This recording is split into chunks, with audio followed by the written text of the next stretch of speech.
crazy night, intense. Now, living my own life. Donc voici les ingrédients pour cette recette. 25 centilitres de crème liquide, 10 centilitres de lait, 20 g de sucre, 2 feuilles de gélatine,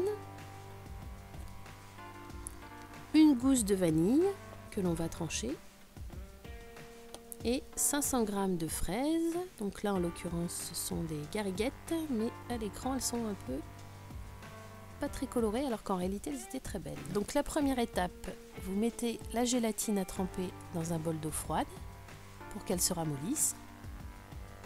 Donc le temps de la préparation, vous allez voir, ça va se ramollir assez rapidement. Donc 2 feuilles.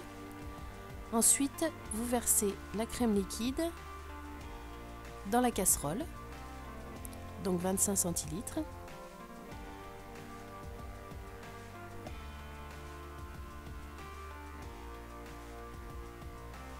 Et vous y ajoutez le lait. Donc le lait, vous pouvez mettre entre 10 et 12 centilitres de lait. Ça vous fera un petit peu plus de panna cotta. Voilà. Ensuite, vous prenez la gousse de vanille que vous fendez en deux pour que les petites graines puissent sortir.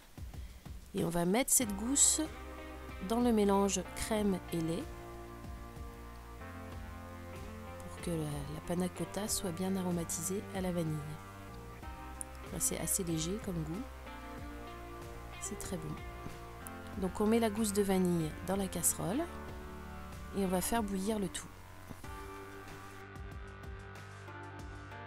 Donc une fois que vous avez fait bouillir la crème et le lait, vous ajoutez le sucre, vous éteignez le gaz juste avant et vous continuez à remuer avec le fouet énergiquement.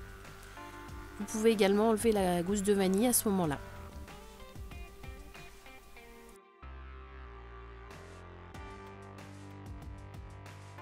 Donc maintenant vous pouvez mettre les feuilles de gélatine, donc 2 feuilles, une par une, dans le mélange et vous fouettez bien pour que tout soit bien homogène. Voilà, vous avez fini la préparation. Donc maintenant vous prenez la préparation que vous versez dans les verrines. Donc la recette est prévue pour 6, ou si vous préférez vous pouvez en faire 4 un peu plus remplis.